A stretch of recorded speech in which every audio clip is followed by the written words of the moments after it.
자, 오늘 아이린님 독서노트 해보도록 하겠습니다. 오늘 일요일이고요. 내 삶에 중요한 것들만 남기라.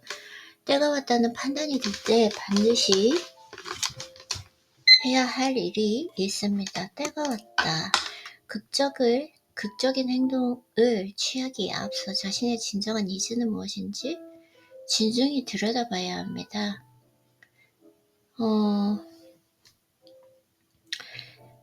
진정한 니즈. 집세를 내고 식료품을 사고 전기 수도가 끊어지지 않게 해야 하고 이게 중요하고, 내가 지금 말하는 것은 생활의 필수적인 것들입니다. 해외여행을 떠나거나 계절에 맞춰 새 옷을 사는 것은 있으면 좋겠지만 필수는 아닙니다. 재평가해보자는 것이고, 지금 당신에게 무슨 생각이 드는지 잘 압니다. 대체 어떻게 당신이 오래된 믿음이 만들어내는 온갖 이유와 변명이 지금 이 순간 인간 폭격 안 하는데요? 마이크와 태미는 소득을 최대한 유지하면서 여가를 더 확보할 방법. 마이크의 선택을 눈여겨볼 필요가 있습니다. 자신의 현재 위치에서 한 걸음도 물러날 생각이 없는 사람이 많습니다. 왜 그럴까요? 오래된 믿음 때문입니다. 이런 사람들은 마이크의 계획을 두고 해보라고 말할 것입니다. 지금의 자리에 오르기 위해 그 고생을 했는데 왜 포기하느냐. 하지만 한번 생각해 봅시다. 당신이 겪은 고생이 당신이 원하는 인생을 가져다 주지 못했다면 남보기 좋은 직함이나 직장이 무슨 소용이 있을까?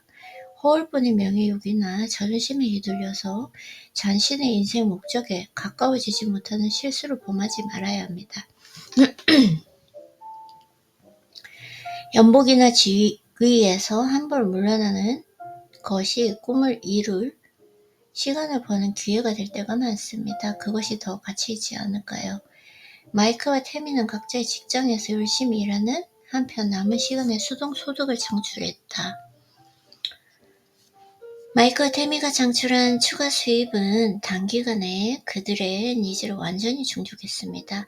얼마 뒤 그들은 둘 다 직장을 그만두고 이는 열정과 진심을 가지고 그 과정에서 남들은 하려 하지 않는 일을 감수할 의지가 있다면 목적은 반드시 실현된다는 것을 생생히 보여줍니다. 기회는 많습니다. 모든 가능성에 마음을 열고 당신이 원하는 것을 위해서 일해야 합니다. 자신의 삶을 격상하기 위해서 무언가를 희생하기를 선택했다는 것은 나의 삶을 격상하기 위해서 무언가를 희생하기로 선택했다는 것은 더 격이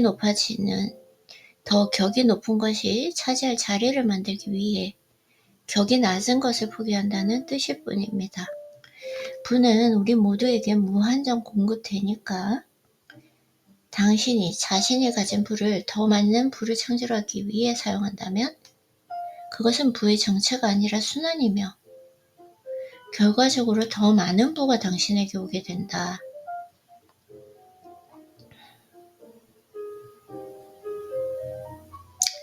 야망, 탐욕 이런 것들이 지금 나오고 있거든요. 욕망, 부는 우리 모두에게 무한정 공급되니까 당신이 자신이 가진 부를 더 많은 부를 창출하기 위해서 사용한다면 그것은 부의 정체가 아니라 순환이며 결과적으로 더 많은 부가 당신에게 오게 됩니다.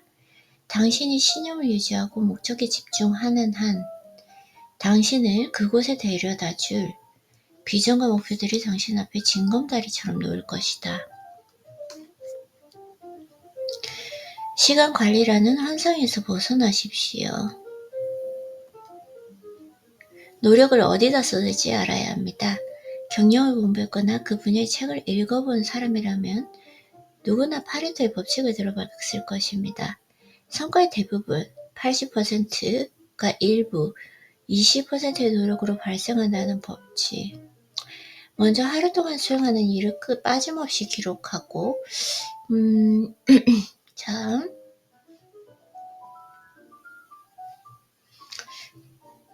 부의 마인드셋을 기르는 법칙. 읽었나요? 오케이.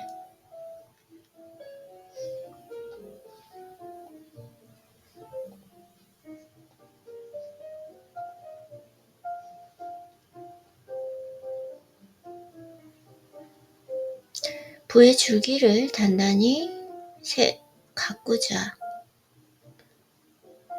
당신의 직업은 당신이 아니다. 가속할 때와 진정할 때 가만히 천천히 가야만 보이는 것들이 있습니다. 끝없이 스스로 질문을 던져야 합니다. 진정한 부는 관계에서 온다. 책을 다 읽었네요.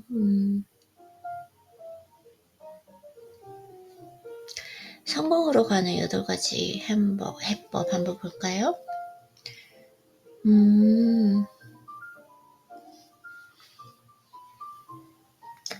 자,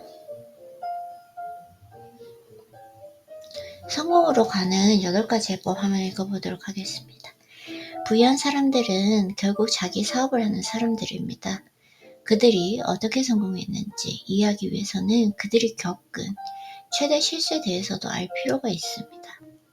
나는 여러 부유한 사람들의 경험을 바탕으로 아래와 같이 사업하는데 특히 주의해야 할 것들의 목록을 만들었습니다. 여기에는 내 경험도 포함되어 있습니다. 나는 사람들의 창업을 지원하면서 많은 사람이 같은 실수를 하는 것을 봅니다. 아래의 팁은 소규모 사업자들, 특히 자기 사업을 막 시작했거나 시작하려는 사람에게 도움을 줄 것입니다. 모두에게 팔겠다는 생각을 버린다. 모든 사람에게 무언가를 판다. 제품을 파는 판매는 겉만 판매가 아닙니다. 일부 창업자들이 처음 저지르는 실수 중 하나가 모두에게 팔려고 하는 것입니다. 80대 20의 법칙은 고객 관리에서도 적용됩니다. 즉, 고객의 20%가 문제의 80%를 유발합니다. 문제성 고객은 미리 숟가 버릴 수만 있다면 그렇게 해야 합니다.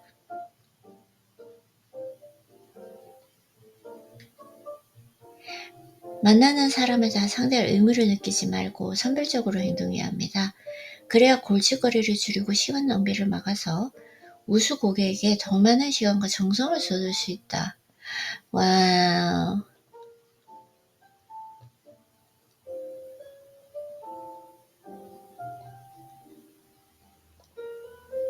이거는 인생에 그것과도 비슷하지 않나요?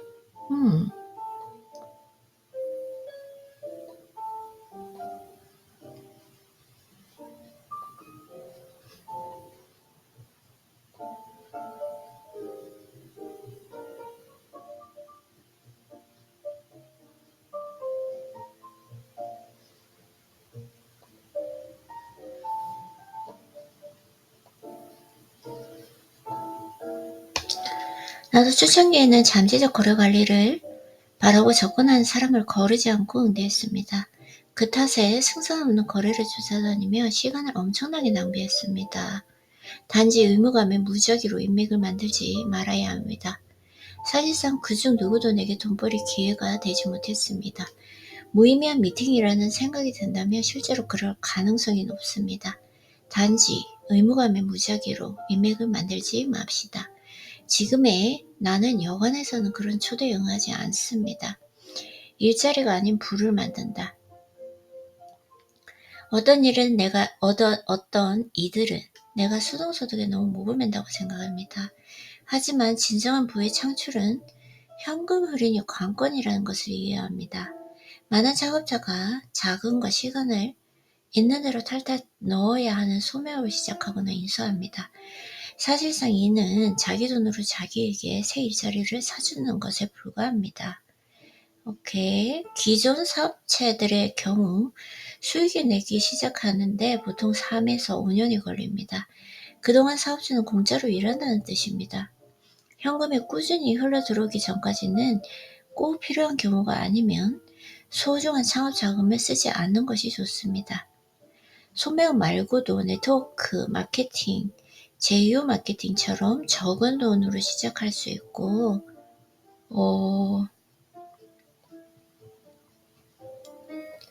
빠른 수익과 꾸준한 현금 흐름을 제공하는 사업이 많습니다. 주머니에 돈이 들어오는 사업을 해야 합니다. 돈을 투자하기 전에 그 돈을 어떻게 해소할지부터 분명히 해두어야 합니다. 현재와 같이 인터넷 사업의 시대에는 자금 사정 개선을 위한 수익성이 있는 사업을 쉽게 시작할 수 있습니다. 이렇게 만들어진 현금 흐름으로 당신이 착수한 후속 비즈니스 벤처들을 지원할 수 있다. 지출을 두려워하지 않습니다. 여기서는 또 이렇게 하는데, 오케이, 한번 읽어볼게요. 상대적으로 적은 투자금으로 시작하는 것이 좋지만 그렇다고 당신의 환경이 항상 옹색해야 한다는 뜻은 아닙니다.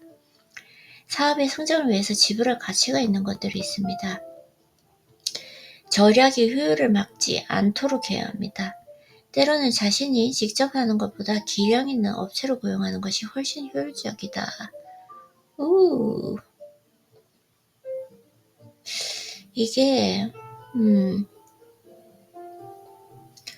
이게 참 인간 개인적으로도 그런 것 같아요.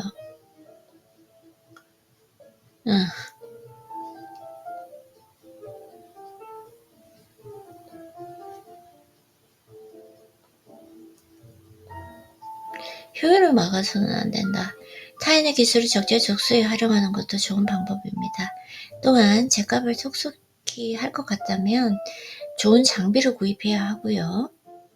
사무용품이나 비품에 너무 신경 쓸 필요는 없지만 생산성을 높여줄 실용적인 투자는 바람직합니다.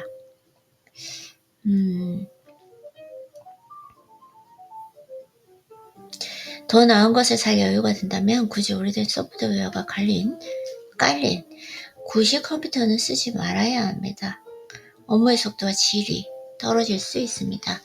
돈을 아낄 때와 쓸 때를 분별하는 지혜는 하루아침에 생기지 않습니다. 막 시작하는 초보라면 경험이 있는 사람에게 물어봐야 되고요. 때로는 조언을 구하겠다는 생각만으로도 무엇이 옳은 선택인지 분명해집니다. 언제나 정직하게 행동한다. 사업이 처음이라면 능숙한 척 하지 말아야 합니다. 경험치를 속이지 말라는 뜻입니다. 일부 개인 사업자들은 스스로 배우가 되어 실제하지 않은 경력의 아우라를 만들어내야 한다고 생각합니다. 하지만 이런 식으로 고객을 속이면 그것이 부메랑이 되어 돌아와 당신의 발목을 잡게 됩니다. 인간관계도 마찬가지죠. 사람들도 바보가 아니라서 상대가 부정직하면 단순히 눈치를 챕니다. 당신은 믿을지라도 어느 시점에는 결국 사실을 알게 될 것입니다. 거짓말을 해야 할 정도로 벌이가 다급한 상황이라면 아직 자기 사업을 시작할 때가 아닙니다. 남들에게 진정한 가치를 제공하고 그에 상응하는 가격을 청구할 수 없다면 아직 개업할 준비가 되지 않았다는 뜻입니다.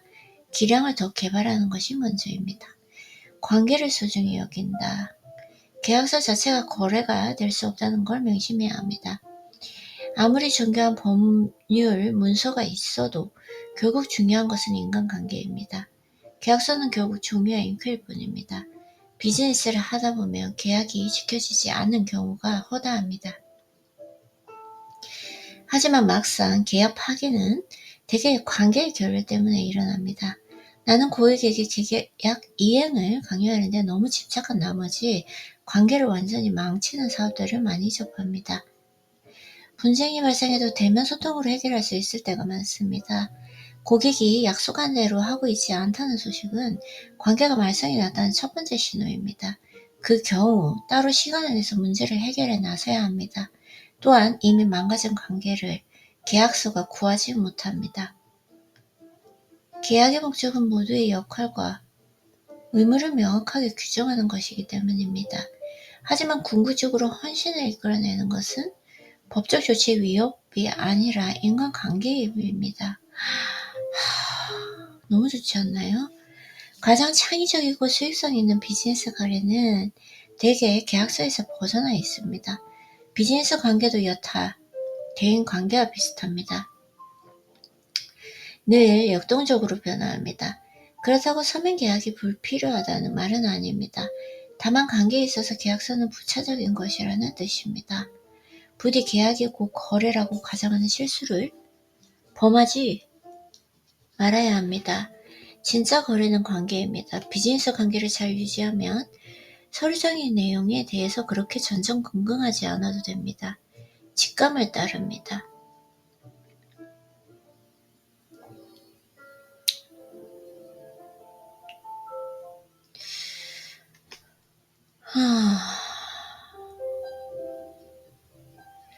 혹시 사업의 근본적인 추진 요인이 논리라고 생각합니까? 이는 잘못된 생각입니다. 오히려 모든 비즈니스 거래에 냉철한 논리를 앞세우고 직관을 무시한다면 결코 부유해질 수 없습니다. 그냥저냥 하겠지만 큰일을 이루지 못한다. 직감. 알고 보면 인간은 생각만큼 논리를 즐겨 이용하지 않습니다. 매사 논리적인 결정을 내릴 만큼 충분한 데이터 자체가 없습니다. 왜일까요? 비즈니스 거래는 인간이 하는 것이고 우리에게는 인간 행동을 정확하게 예측할 논리 체계가 없기 때문입니다. 특정 상황에서 타인이 어떻게 행동할지를 예측 불가능합니다. 이런 상황에서 논리는 도구가 되지 못합니다. 대신 직관이 그 공백을 채워야 합니다. 유감이 경고음을 올린다고 해서 수치로 다했을 때 돈이 될 법한 거래를 거절하기는 쉽지 않습니다. 하지만 내 경험상 나중에 내 직관이 옳았다는 증거를 마주하게 되는 경우가 적지 않았습니다. 직관적인 사고는 비즈니스의 의사결정 과정에서 가장 중대한 자질입니다. 비즈니스 거래는 관계에 달려있기 때문입니다. 고려적인 거래 관계자들의 두루 읽을 줄 알아야 합니다. 만약 상대에게 나쁜 느낌을 받았다면 발을 빼고 좋은 느낌을 받았다면 진행해야 합니다. 인간관계 아닌가요?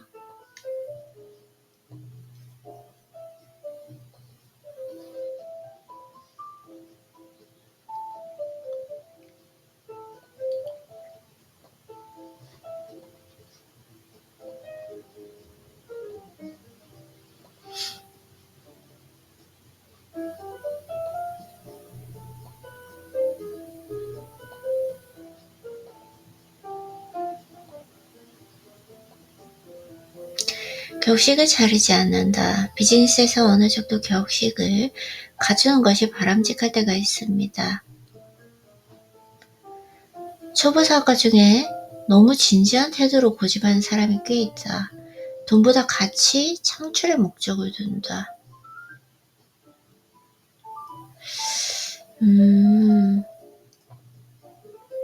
격식을 차리지 않는다. 오케이. 하지만 대개 비즈니스 상황에서는 과한 격식이 오히려 독이 됩니다. 비즈니스 관계는 개개인이 서로 돈독하게 연결되어 있을 때 가장 잘 작동합니다. 이 관계가 정말 중요하구나. 사람은 결국 사람끼리의 관계를 원합니다. 비즈니스 관계를 친구 관계나 잠재의 친구 관계처럼 생각해야 합니다. 딱딱한 격식은 벽을 세웁니다. 좋은 비즈니스 관계를 구축하려면 있던 법도 허물어야 합니다. 격식을 따지면 지루하고 따분해집니다. 고객에게 당신의 존재가 인내의 대상이 되어서는 안 됩니다. 인간미와 유머 감각을 보여주는 것이 좋은 인연을 얻는 지름길입니다. 초보 사업가들 중에 너무 진지한 태도로 고집하는 사람들이 꽤 있습니다. 그들은 뻣뻣하고 딱딱하고 부자연스러운 처신을 사업가의 변모로 생각하는 듯합니다. 하지만 그런 행동은 어색하고 불편한 분위기를 조성할 뿐입니다. 이에 따라 고객이 당신과 거래하는 것을 꺼리게 될 수 있습니다. 당신의 개성을 드러내는 것을 두려워하지 말아야 합니다. 허심탄회한 대화는 긴장을 해소합니다. 무엇보다 당신을 인간적으로 좋아해서 당신과 일하기를 원하는 고객들을 확보하면 일이 훨씬 즐거워집니다. 그러니 자신의 진짜 모습을 보여주는 것을 두려워하지 말아야 합니다. 돈보다 가치 창출의 목적을 둔다. 빠지기 쉬운 함정이 있습니다. 그것은 비즈니스의 목적을 돈벌이로 생각하는 것입니다. 선우의 말을 다시 한번 반복합니다. 중요한 것은 돈이 아닙니다. 비즈니스의 진짜 목적은 가치 창출입니다. 사업을 단기적으로 본다면 가치 창출이 없이도 돈을 벌 수 있을지 모릅니다. 하지만 장기적으로 볼 때 가치 창출 없는 사업은 지속 가능성도 없다. 세상은 더 많은 제품을 원하지 않습니다. 세상은 항상 진정한 가치 창출을 원합니다. 따라서 거기가 당신이 노력 기울여야 할 곳입니다. 자신의 가치를 창출하고 전달하려 노력하며 많은 시간과 비용과 에너지를 쓰게 될 것입니다. 하지만 그것은 좋은 일입니다. 배우는 과정이기 때문에 많은 새업체가 시작하는 단계에 여러 시행착오를 거칩니다. 하지만 그 과정에서 실력이 붙고 능률이 쌓입니다. 당신도 그렇게 될 것입니다. 비즈니스를 성공적으로 구축하는 것은 쉽지 않습니다. 공든 탑을 쌓는 이름을 이해해야 합니다. 동시에 엄청난 성장 경험이기도 합니다. 때로는 당신은 지름길을 바라지만 지름길이 따로 있는 것이 아닙니다. 교훈을 배우고 경험을 얻을 때마다 그것이 불을 향한 경로에서 당신의 힘을 힘껏 밀어줍니다. 참. 이 느끼는 건 항상 느끼는 건 뭐냐면 인간관계랑 똑같다.